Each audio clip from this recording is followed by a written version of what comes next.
Hola amigas y amigos, Abel Reynoso, un gusto en saludarlos. Bienvenidos una vez más a Narcomentarios.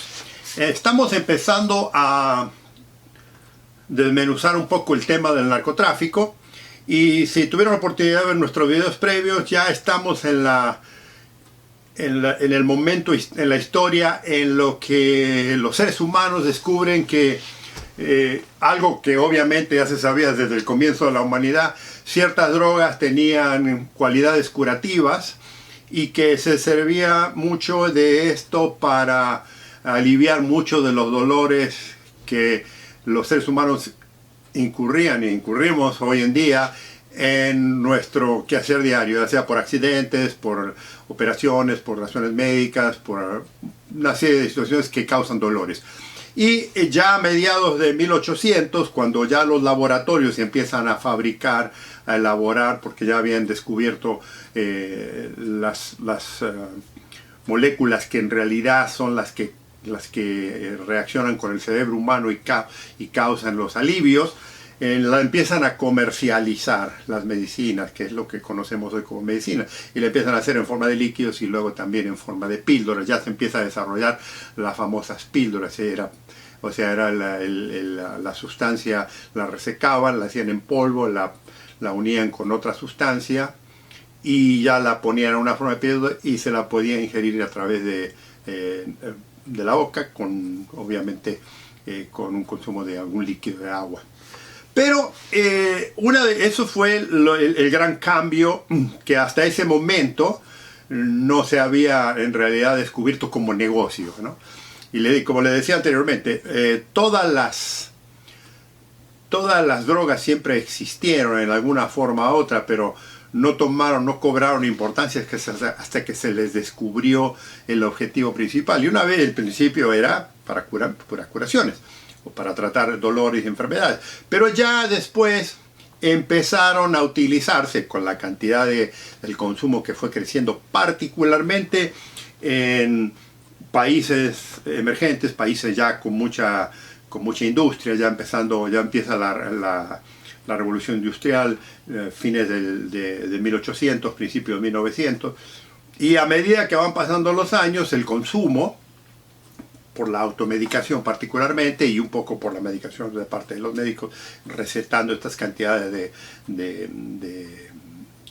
digamos, medicinas, se empieza a exagerar el consumo porque sí, en un comienzo todo el mundo la usaba para calmar, como calmantes, como para curar, pero eventualmente muchos disfrutan. ¿Se acuerda cuando hablaba yo de los síntomas de las drogas? Muchos disfrutan del placer de cómo se siente uno cuando consume una cierta cantidad de drogas.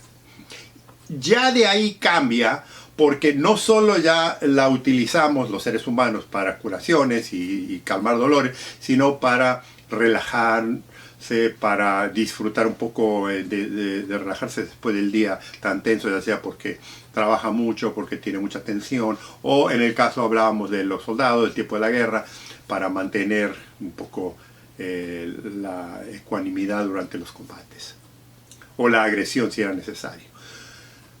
Esto cambia la industria, esto cambia la dinámica y se empiezan a formar los grandes emporios de laboratorios, particularmente en Alemania, pero aquí en Estados Unidos también ya se empieza a medio fabricar, en otros países también, pero particularmente los alemanes eran los que habían descubierto mucho de las cualidades de estos opioides, de estos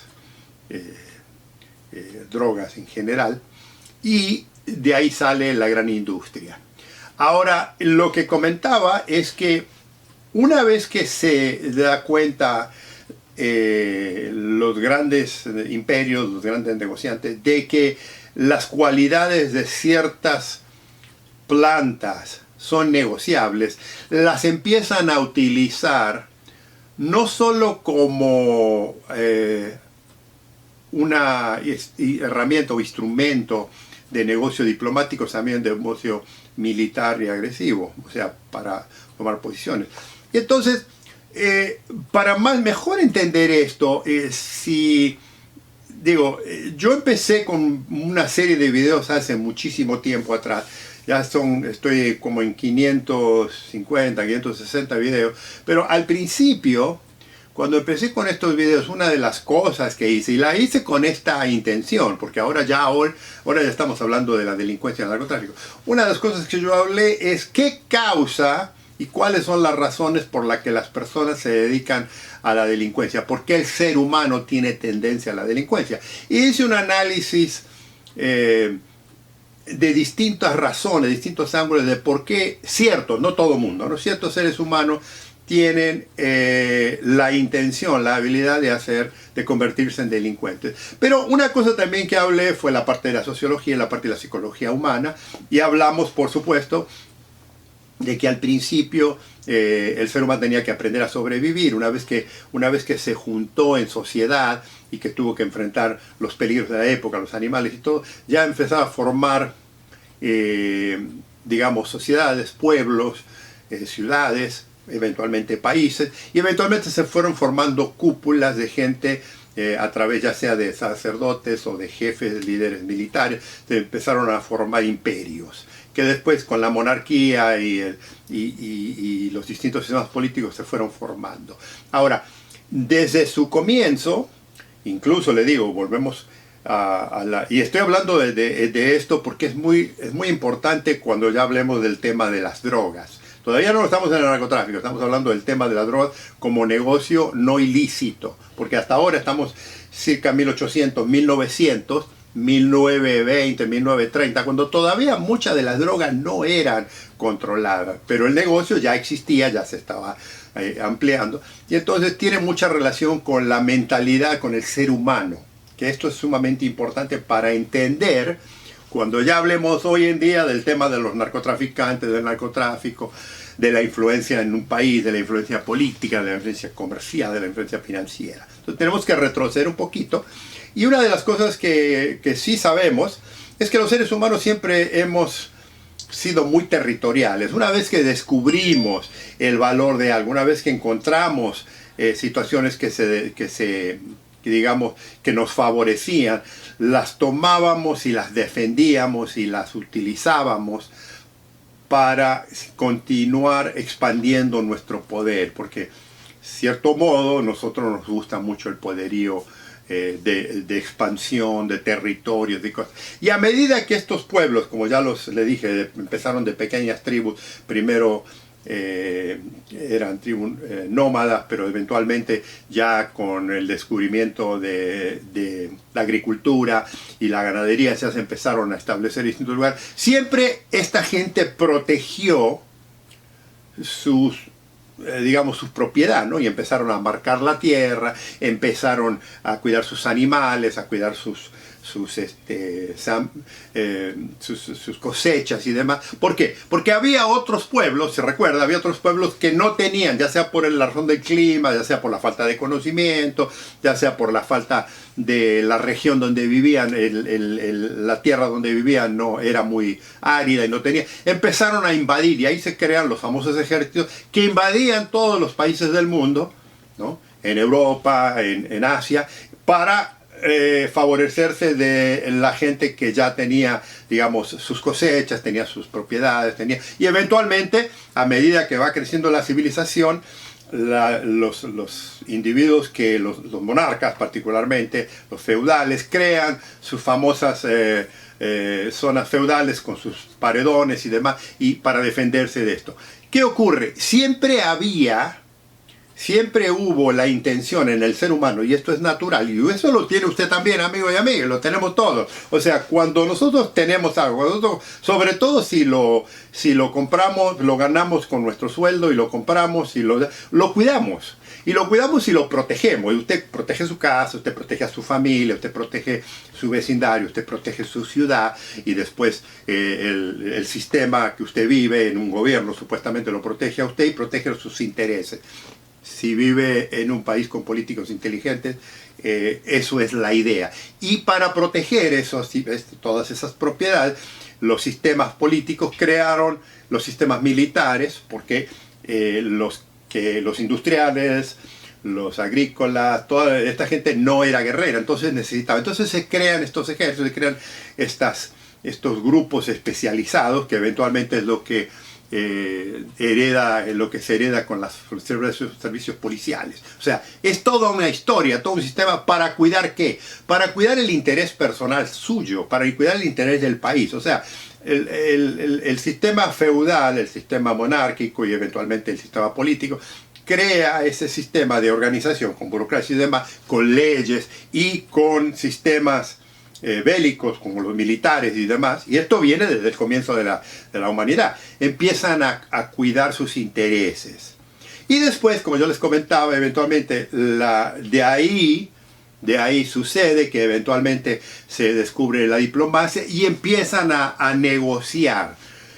Porque había ya países que se dan cuenta que lo bélico no siempre servía, además era muy costoso y demás, y empiezan los famosos negocios entre distintas rutas de distintos países, pero siempre, y esto es muy importante, que tiene una relevancia muy grande el tema de la droga, siempre cuidando sus intereses. O sea, la gente negocia como usted lo hace. Usted cuando va a hacer una compra busca el mejor precio, pero no porque el comerciante le va a decir, le vendo porque quiero pagar lo menos posible por un producto que le sirve o que le interese. Entonces, el negociante a su vez tiene que cuidar su negocio y cobra mejor precio esto. Bueno, en los negocios de la vida siempre ha sido lo mismo. Es un trueque, es un arreglo de que gano un peso acá, gano 10 acá, gano 20 allá y protejo lo mío. Y eventualmente todos estos sistemas fueron creciendo, y a medida que los sistemas van creciendo y que los productos que producen, porque ahí es donde comienza en realidad el comercio internacional, por ejemplo, los agricultores tenían ciertas cosechas que eran trigo, avena, que eran cosechas comestibles y demás, y había ganaderos que tenían cierta cantidad de ganados, cierta cantidad de animales y demás, y empiezan a hacer intercambio. Y después, a medida que va creciendo la civilización, la humanidad, se empiezan a conseguir valores y empiezan a buscar cosas, elementos, que tienen importancia en una sociedad. Y llegamos, por ejemplo, después, acuérdense, ahí empieza primero los metales, luego empiezan, después de los metales, porque los metales eran los que servían para hacer armamento y demás, después empiezan las joyas, después se empieza a intercambiar, porque el ser humano pone valores a ciertos metales, el oro, la plata,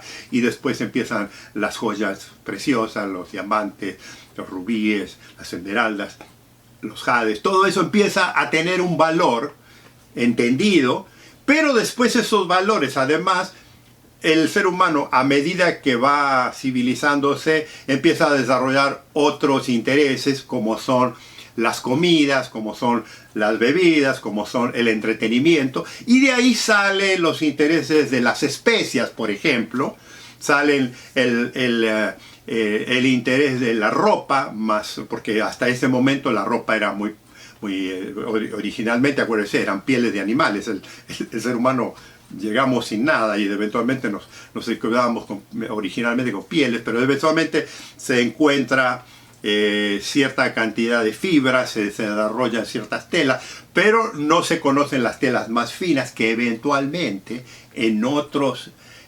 civilizaciones, como los chinos, ya estaban muy desarrolladas. Entonces ahí empieza el intercambio. Estoy haciendo aquí una burda comparación y un rápido recuento del negocio global de los seres humanos, porque tiene que ver con el negocio de la droga. Es exactamente lo mismo. Entonces, cuando ya empiezan a aparecer estos intereses de que, por ejemplo, las especias cobran valor, las sedas cobran valor, ya hay gente que no solo aprecia comer en platos de barro, además ya quieren porcelana de ciertos lugares porque la acaban de ver, porque a medida que el globo se va expandiendo, las rutas de comercio se van expandiendo primero por la tierra, o sea, por los países europeos y asiáticos y demás, y después ya cuando se inventa las vías navieras, se inventan los barcos y las unidades que se transportan a través del agua, ya se empieza a expandir el comercio internacional, a través se crean puertos y demás, y empiezan a llegar cosas preciosas de otros lugares que eran únicas a lo mejor de ciertos lugares, pero que tenían un interés porque la gente desarrolla el interés. Esto es lo que ocurre, por ejemplo, una vez se acuerda que ya los europeos descubren las especias y entonces se viene una gran, digamos, una gran explosión de exploraciones para todo el mundo, porque ellos sabían, los europeos sabían que muchas de las especies venían del Asia, de la India particularmente, y lo que era la China, que estaba mucho más avanzado civilizadamente que particularmente en ciertos productos de muy alta producción, de muy caro, por ejemplo la seda, cierto tipo de joyas y cierto tipo de especias. Eso empieza a interesar a los grandes imperios, que ya no guerreaban tanto, pero tenían mucho dinero para invertir. Entonces, ¿qué pasa? De ahí salen los españoles supuestamente a buscar la ruta para la India, para conseguir especias.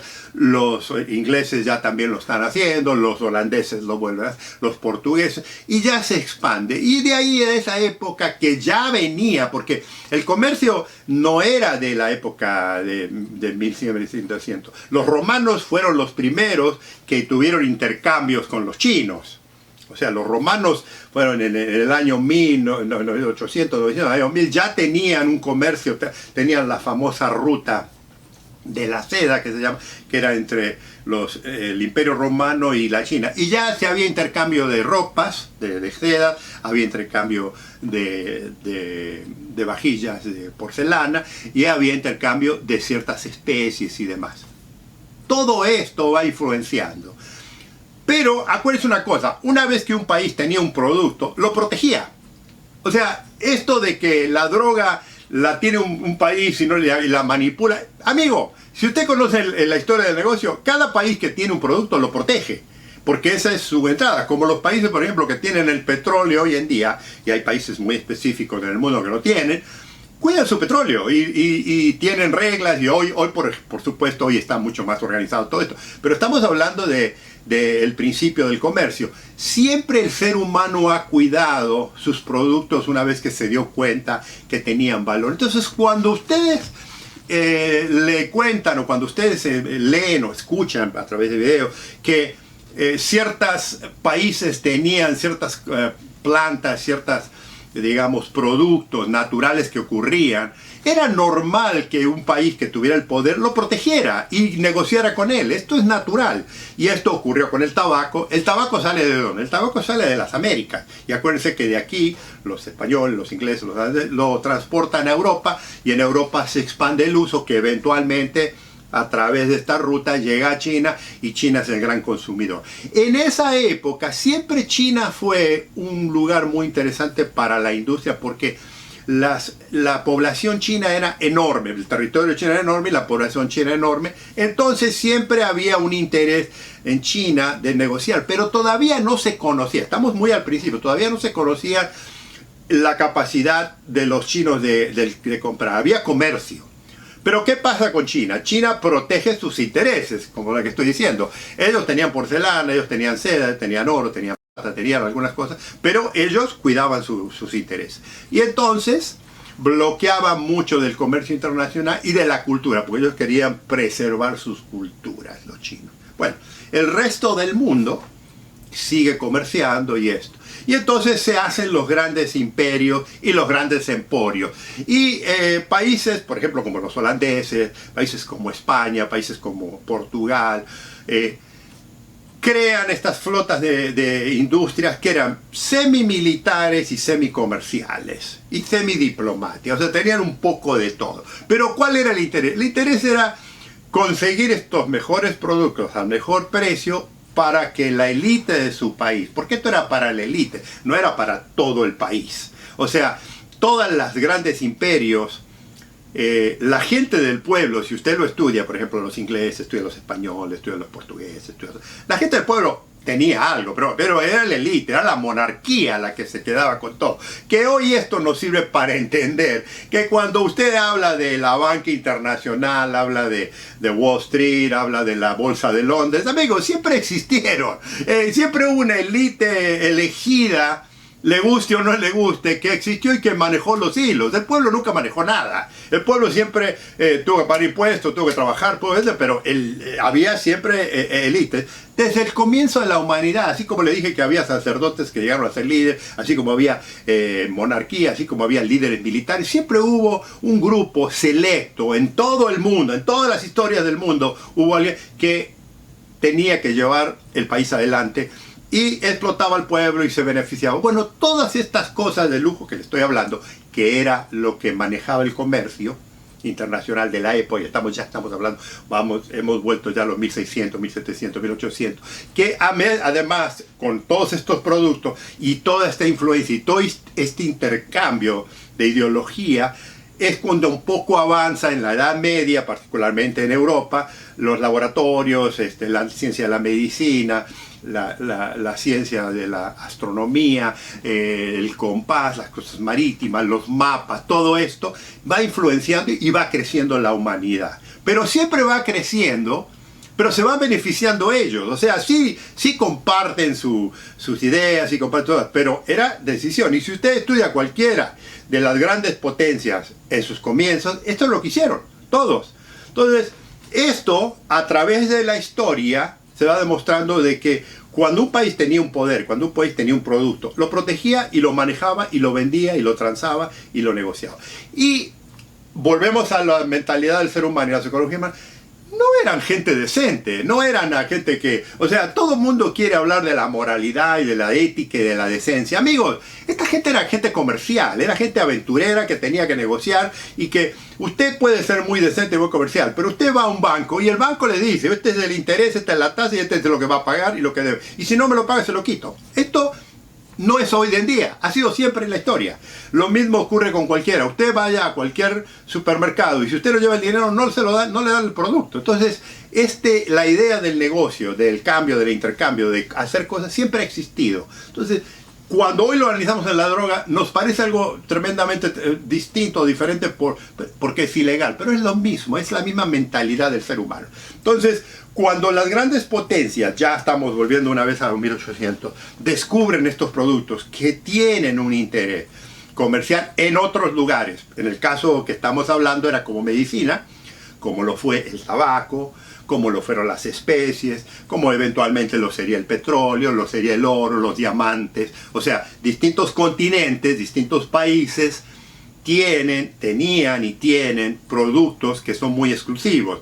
Claro, hoy en día muchos de esos productos son manipulados y explotados por grandes imperios, por grandes carteles que ya no son monarquías, son negocios, son configuraciones comerciales muy grandes. Por ejemplo, trate usted de ir al África a comprar diamantes, por ejemplo, y trate de usted negociar con alguno de los países que tienen las minas de diamante y a ver qué ocurre. Trate usted de ir a cualquier país a comprar petróleo, trate usted de ir a comprar café, trate usted de ir a comprar cualquiera de estos productos, tabaco, y no va a poder entrar si no está usted en un sistema, si no está usted parte de una cofradía, porque son secciones que ya controlan todo. El precio del café está controlado por la Banca de Londres, por ejemplo, ¿no? Hay muchos productos hoy en día que ya incluso tienen controles de precios y ciertos productos usted no los puede vender o los puede hacer más del precio que le impone porque nadie se lo paga. Entonces, ¿me entiende cuando yo le digo que la idea, la avivada en el negocio, siempre existió por el ser humano desde el principio de la civilización? Nunca ha cambiado esto. Sí, hoy es más sofisticado, hoy son más hábiles, hoy la ley es mucho más tramposa porque hoy existe la ley no existía en esa época. Había tratados y había esto, pero no existía. Y cuando existía la ley y no le gustaba a un país, ¿qué hacía? Invadía, porque las guerras siempre existieron. Cuando un país no le gusta la ideología, no le gusta la idea porque cree que están siendo explotados, no le gustan los territorios, no le gusta, invade, ¿no? Esto ocurre hoy en día, hasta hoy en día. Esto era mío y yo lo quiero y si no es mío, usted voy a invadir, le voy a mandar tanques de guerra, le voy a mandar aviones, lo voy a bombardear y se sigue peleando todo el mundo con estas ideologías. Entonces, cuando esto ocurre en el mundo, ya en la era industrial, que ya surgen grandes imperios, ya empieza a denotarse, porque, como le dije, los españoles salieron a conquistar, pero ellos, ¿qué querían los españoles? Lo que querían el oro y querían expandir su poderío en otro continente. Y cuando encuentran de casualidad, acuérdense que Colón llegó de casualidad, se tropezó como un borracho en la noche, llegó a las islas del Caribe y después se dio cuenta de que los españoles se dieron cuenta que había un semejante continente, todo el mundo cayó al continente. Y la sorpresa más grande de ellos es que de pronto se encontraron con civilizaciones que tenían poderes y tenían productos que eran apasionantes, el oro, las joyas, ciertas plantas que había, el tabaco fue una de ellas, se encontraron. Entonces, todo esto fue una aventura para los españoles, pero los españoles no vinieron aquí a civilizar, no vinieron aquí a educar a nadie, eso después es el cuento, pero al principio vinieron a robarse todo, y si usted los estudia, amigos y amigas, todos estos conquistadores vinieron a robarse el mundo. Los que llegaron de Europa, los europeos que llegaron a lo que es hoy Estados Unidos, venían con otra mentalidad, pero una vez que se establecieron y vieron lo que podían encontrar en esta tierra y demás, que eventualmente Estados Unidos se expande porque encuentra minas de oro, encuentra minas de plata, encuentra materiales, encuentra metales, encuentra un montón de cosas, y la tierra y todo, se crean las grandes industrias que son protegidas. Acuérdense, los españoles protegieron mucho de sus productos, los ingleses, que ya se dieron cuenta que tenían un gran producto en Estados Unidos y que si había cosas que se producían en Estados Unidos y que el comercio de Estados Unidos ya crecía, lo protegían. Por eso es que eventualmente los países latinoamericanos se independizan de España, porque España los quería explotar cobrándoles unos impuestos y llevándose todo, el oro, la comida, los sembradíos, la plata, todo lo que encontraban en Latinoamérica se lo llevaban a España. O sea, no dejaron nada acá, se lo llevaron a España y ellos se quedaron a controlar. Es muy importante entender eso para entender el problema del narcotráfico, porque el narcotráfico es lo mismo. Hoy en día los países que tienen esos productos lo protegen. He aquí por qué los narcotraficantes nunca se van a acabar en ningún país de los nuestros, porque es parte del sistema. Bueno, pero vamos entendiendo un poco la mentalidad, y esto no es una cosa que no quiere decir que usted no lo entienda, que no lo sepa, pero es importante contemplarlo porque tiene una influencia en el negocio del narcotráfico. Y ahora volvemos a 1800, 1900, cuando ya la gente se da cuenta, los grandes imperios se dan cuenta de que estos productos que son para fabricar morfina, para fabricar cocaína y la marihuana, son negociables, son productos negociables, como lo era el tabaco, como eran los metales preciosos, como eran las especies, como esto, y entonces le ponen un valor. Ahora, ¿qué ocurre? Cuando ese valor se pone, también hay intercambios de otros productos que también tienen importancia. Como les decía, con China se intercambia la seda, se intercambia el producto de las vajillas de porcelana, y hay otro producto que es sumamente importante y que de pronto explota en uno de los imperios más importantes de la época, que es el té. El té, que era una bebida similar al café, tiene un poco de cafeína y todo, de pronto se descubre en los países europeos y se empieza a consumir por la gran élite, y se desarrolla un gran interés. Un gran interés que, además de despertar el interés comercial que los chinos representaban, porque era un país enorme, China, el interés del consumo de té en Europa incrementa, y particularmente, amigos y amigas, el interés se expande en Inglaterra. Inglaterra de pronto se vuelve loca con el consumo de té. Y entonces, al convertirse el té en un producto tan importante y tan pedido, demandado en Inglaterra, se hace un negocio sumamente importante para los ingleses, que no ocurre en ninguna parte otra del mundo. O sea, aquí en Estados Unidos también había unos ingleses que lo consumen, pero si usted analiza todos los otros países, nadie le interesaba el té, pero para los ingleses esto era sumamente importante. Y esto es sumamente importante en la historia del narcotráfico, amigos. Lo traigo así toda esta vuelta, pero tiene un final. En la historia del narcotráfico, el té juega un papel sumamente importante en el cambio de los valores. Pero esto lo vamos a continuar en el próximo video. Amigos, amigas, los espero. Comentarios son bienvenidos. Si no se han inscrito, los invito. Un gusto en saludarlos, nos vemos en el próximo video.